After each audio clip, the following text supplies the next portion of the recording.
A woman's world was shattered when her father revealed he wasn't her biological parent. After years of believing a lie, she decided to take a DNA test that exposed an unexpected truth no one could have imagined. Through tears, secrets, and reconciliations, a journey of self-discovery transformed not only her past, but her entire future. A story of identity, forgiveness, and love that will touch your heart. Leave a like, subscribe, and comment where you're watching this emotional revelation from. That Sunday began like so many others on my family's farm in Kentucky. The aroma of fresh coffee filled the house as sunbeams streamed through the living room windows. My mother always said there was no bluer sky than the one over our small town, and that day, the blue seemed more intense than ever. If I had known, my life would change completely in the next few hours. Maybe I would have paid more attention to the details of that seemingly ordinary morning. My brothers Anthony and Charles were already at the table when I arrived. They were discussing farm management, as usual. Both had inherited my father's business acumen, while I was always the different one in the family. At 35, I had chosen a distinct path. I worked in art, lived in Louisville, and only visited the farm on weekends. My passion for colors and shapes was always the subject of subtle jokes during family lunches. The family dreamer, they'd say, never hiding their condescending tone. "Good morning, Helen. Sleep well?" asked my father, Joseph, as he entered the dining room carrying the traditional cornbread that Mrs. Peterson, our housekeeper for decades, baked every morning. "Like a log," I replied, pouring myself a cup of coffee. "This house always has that effect on me." My father's eyes, usually calm, seemed restless that morning. He was a respected man throughout the region. A doctor trained at the University of Louisville, he decided to return to his hometown and dedicate his life to caring for the local population. Many of the inhabitants of that small town had been delivered by him. Lunch proceeded with the usual exchange of pleasantries. My brothers talked about a new cattle purchase. I commented on my upcoming exhibition in Chicago, and my father remained strangely silent. It was only when Mrs. Peterson served dessert, a bread pudding that reminded me of my childhood, that he cleared his throat, drawing everyone's attention at the table. "I need to say something," he said, his voice trembling. Something that should have been said a long time ago. I perfectly remember the weight of the silence that followed. The clinking of silverware against plates stopped. The chirping of birds in the yard seemed to have been abruptly cut off. Even the wind, which normally rustled the dining room curtains, seemed to hold its breath. "Helen," he continued, his eyes welling up, "you are not my biological daughter." I felt as if the floor had been pulled out from under me.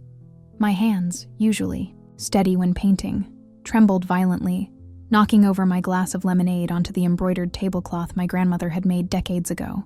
The yellow liquid spread quickly across the white fabric, creating a stain that, like my father's revelation, could never be completely removed. "What are you saying?" I managed to stammer, while Mrs. Peterson rushed to clean up the mess I had made. "Your mother," he hesitated. "Before we got married, she had a relationship with someone else. When we found out she was pregnant, I claimed paternity, and we never spoke of it again. I have loved you as my own daughter all these years, Helen. Nothing will change that." I looked at my brothers, searching for any sign that this was a joke in extremely poor taste. Their faces, however, were likely as pale as mine. They seemed equally surprised. "Did you know about this?" I asked, my voice cracking. "No," replied Anthony, the eldest. "Dad never mentioned it." "Why now?" I asked, turning my attention back to my father. "Mom passed away 5 years ago. Why wait all this time to tell me this?" My father lowered his eyes, fixing them on the lemonade stain that was now spreading across the tablecloth. "I promised her I would take this secret to my grave, but..." He hesitated. "I can't carry this weight anymore." I stood up from the table so abruptly that the chair almost tipped over backward. The aroma of fresh cornbread, which minutes before had brought me comfort, now seemed to suffocate me. The dining room walls seemed to be closing in on me. "I need some air," I said, heading for the porch without looking back. Outside, the sky remained absurdly blue, as if nothing had happened, as if my life hadn't just fallen apart. The green, rolling hills surrounding the farm which had always brought me peace, now seemed to watch me with indifference. I don't know how long I stood there, staring at the horizon without really seeing it. It could have been minutes or hours. When I finally went back inside, the table had already been cleared, and my brothers were in the living room, talking in low voices. They fell silent when they saw me. "Where's Dad?" I asked. "In his office," replied Charles. "He's shaken up." I laughed bitterly. "He's shaken up?" The words came out sharper than I intended. "He just turned my life upside down and he's shaken up?" "Helen, he's suffering too," Anthony intervened. "This wasn't an easy decision for him." "Oh, right," I replied, feeling anger welling up inside me. Poor Dad, having to carry this terrible secret for 35 years. Meanwhile, I've lived a lie my entire life. Without waiting for a response, I went upstairs towards my old room. I needed to be alone, needed to process what had just happened. Upon entering the room, I was greeted by the same lilac walls that had accompanied me through my teenage years, the same books on the shelf, the same photographs on the dresser. I stopped in front of the mirror. Who was this woman staring back at me? I always thought I had my father's eyes, my mother's smile, my paternal grandparents' chin. Now, every feature on my face seemed to belong to a stranger. I picked up one of the photographs from the dresser. It was a family portrait taken during my godmother's daughter's Sweet 16 party. My mother, Louise, was radiant in a blue dress, her brown hair carefully styled. My father, in his perennial gray suit, smiled discreetly. My brothers, already teenagers, looked at the camera with the typical annoyance of teenagers forced to pose for family photos. And me, an awkward teenager, smiling openly, unaware that part of the story I'd been told about my origins was a lie. I put the photograph back on the dresser with a heavy sigh. I needed answers. And if my father wasn't my biological father, then who was? My mother took that secret to her grave. But maybe there were clues, something that could guide me in this search for the truth. I spent a sleepless night, sifting through memories for any hint I might have missed over the years. I remembered whispered conversations that stopped when I entered the room, exchanged glances between my mother and father when someone commented on how different I was from my brothers. Small details that, in isolation, meant nothing, but together formed a picture of carefully guarded secrets. The next morning, I went down for breakfast determined to get more information from my father.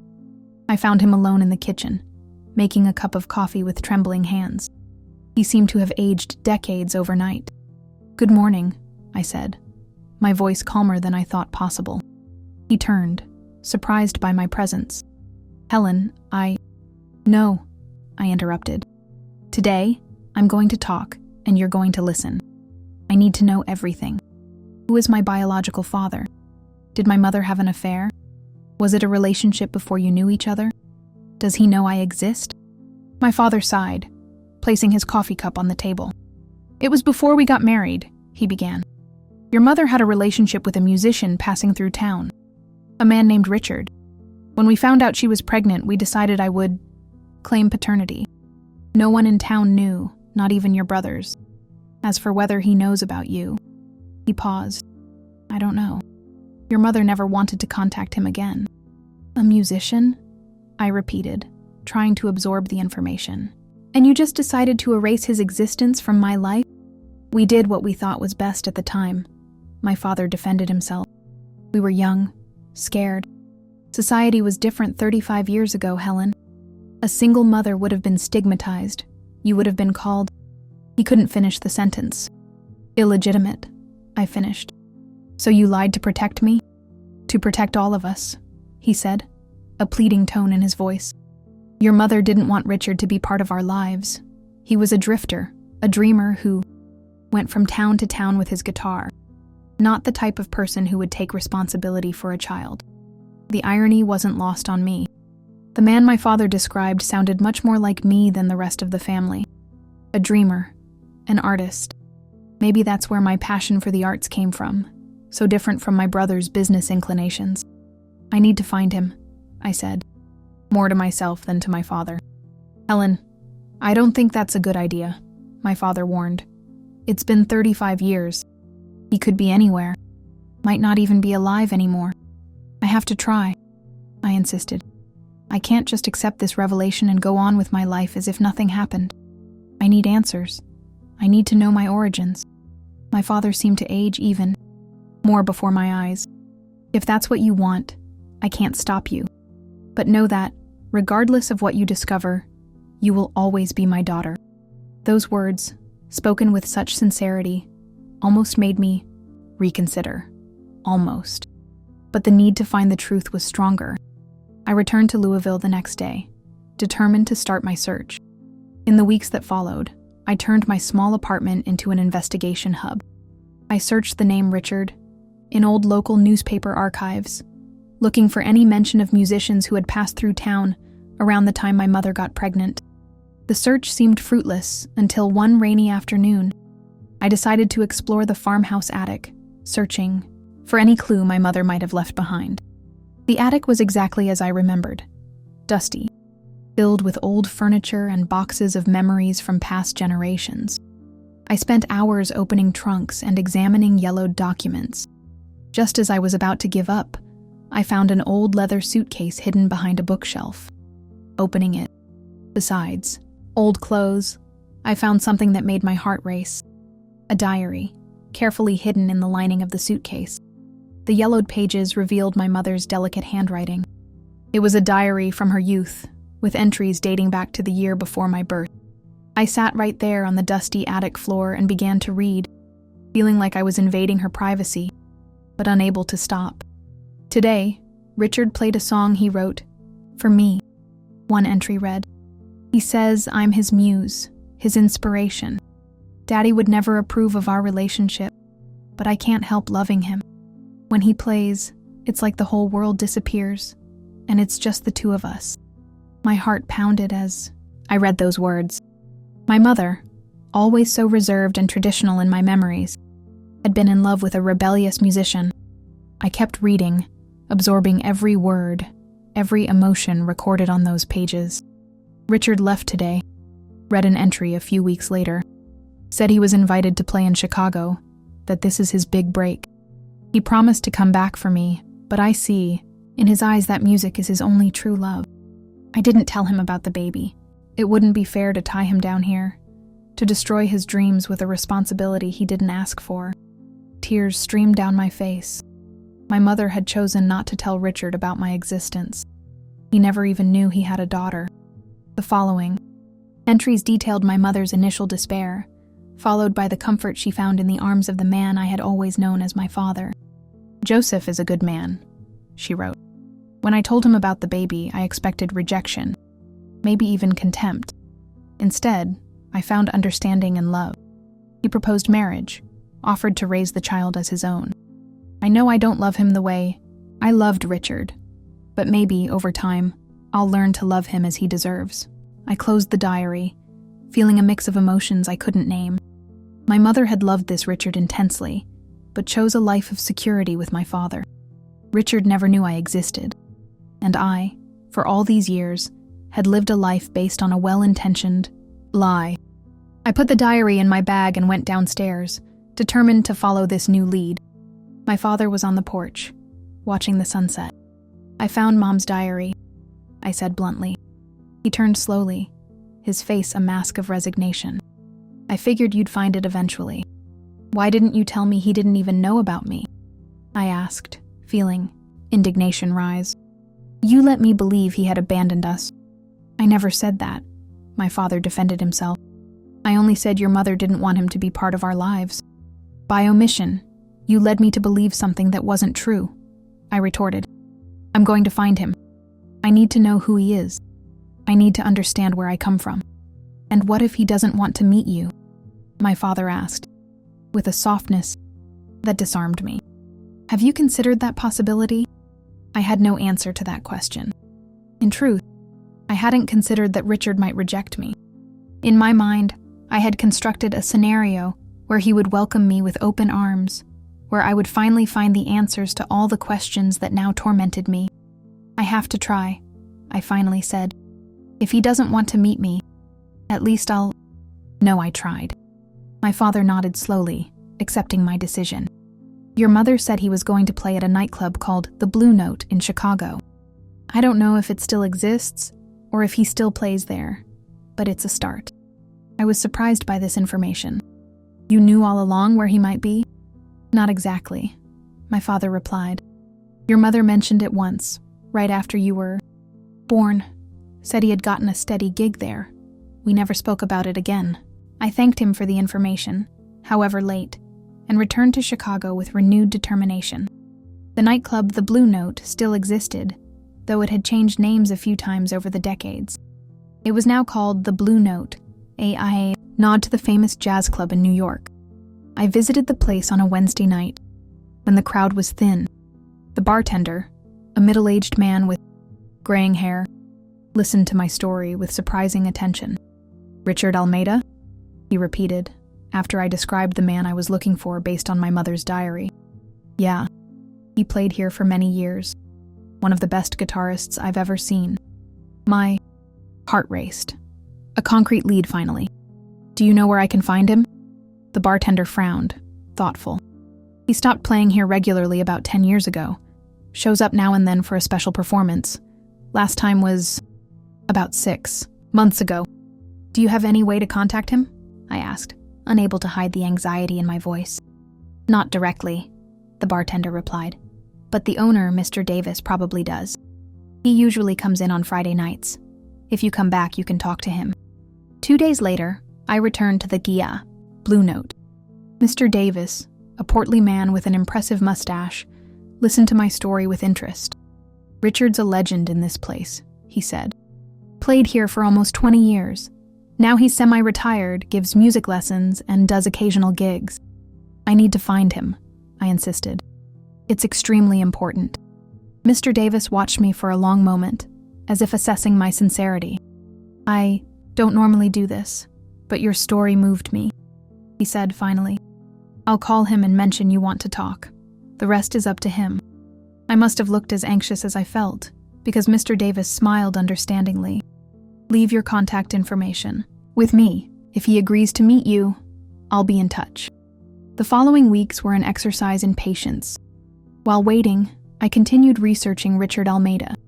I discovered he had released a few independent albums over the years, always maintaining a loyal, though small, following. I found some old photos in local newspaper articles. He had expressive eyes, similar to mine, and the same slightly crooked smile that looked back at me in the mirror every morning. Finally, after almost a month of waiting, I received a call from Mr. Davis. I spoke with Richard, he said. He was surprised, to say the least.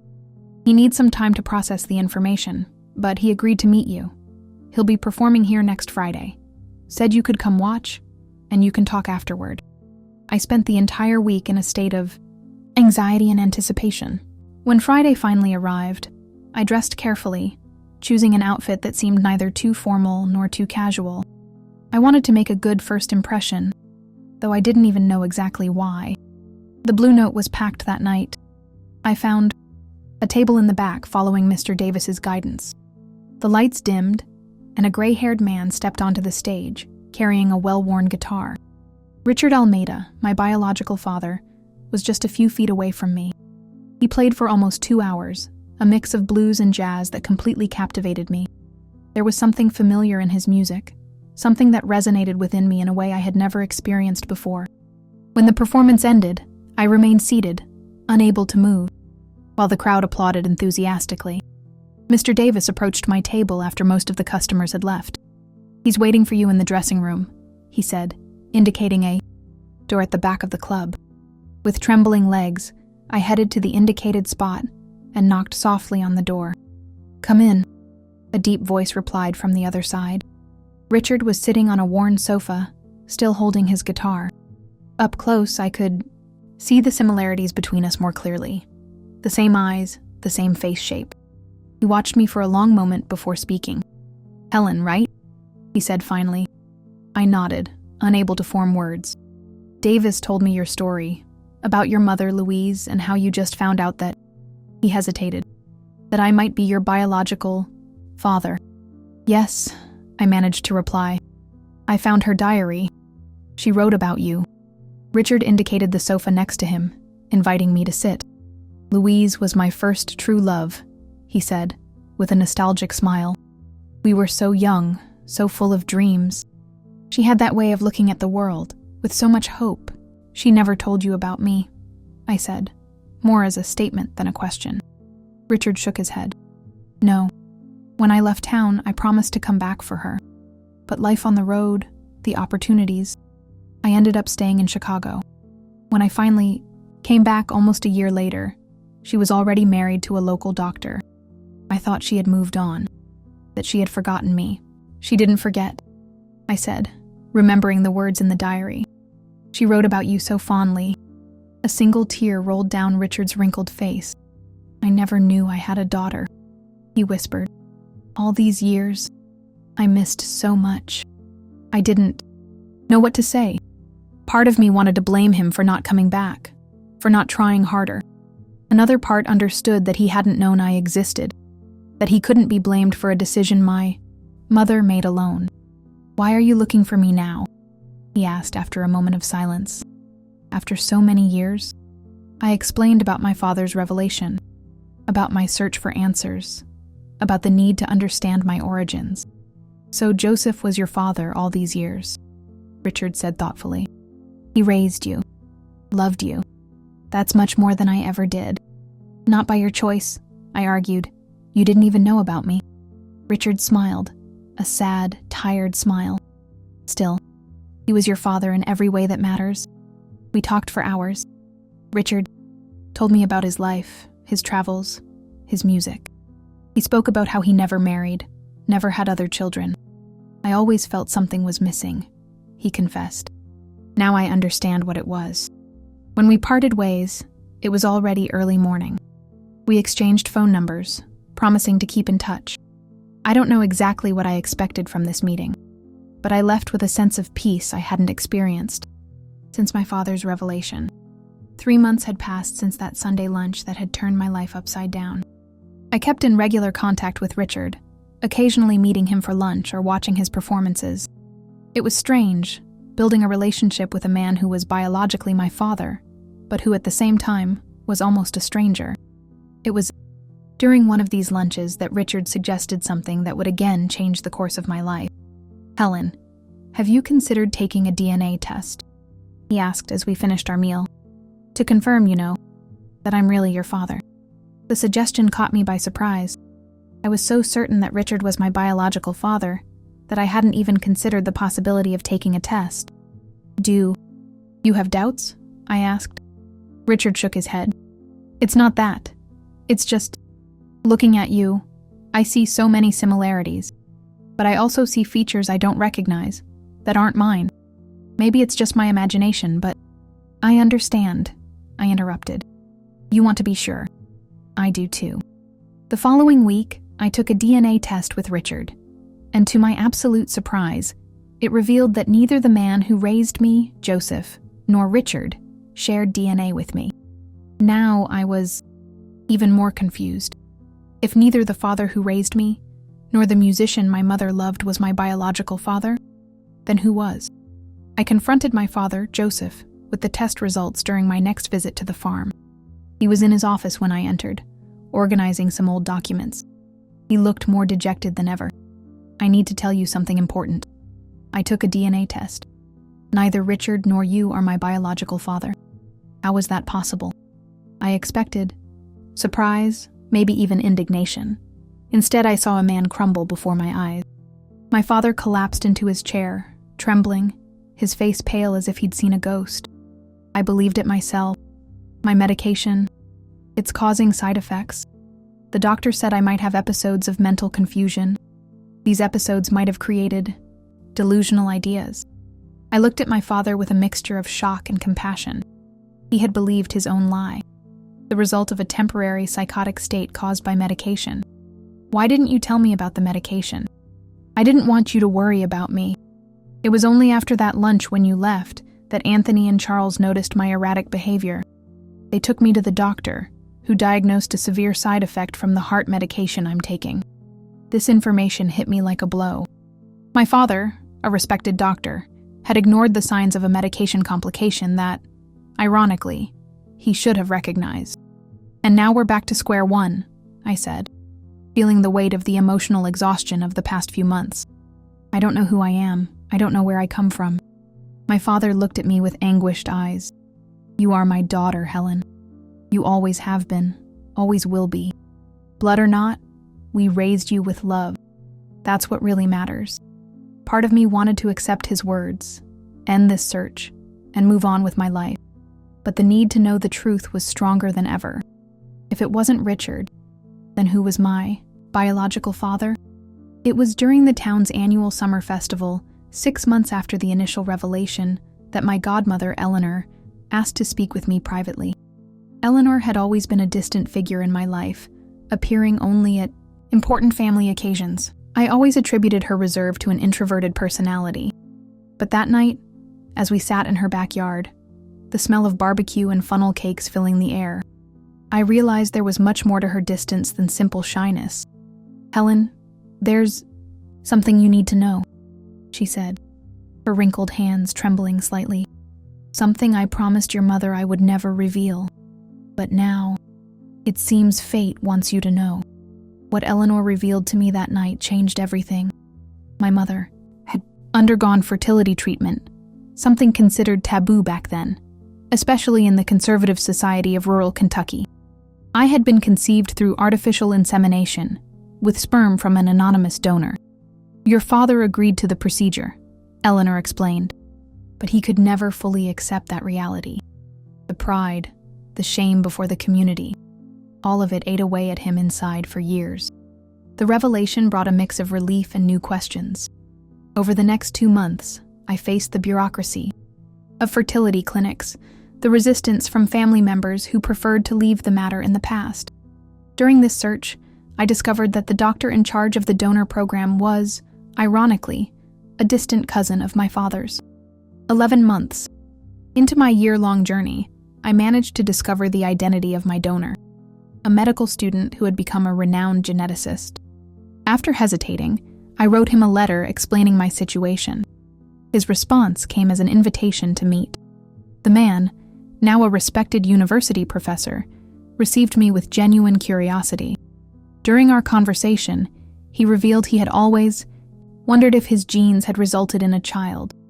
"I never started a family," he confessed. "My research consumed my life. Knowing you exist, it's like discovering a part of myself I didn't know existed." My journey ended exactly 1 year after the initial revelation, during another Sunday lunch at the farm.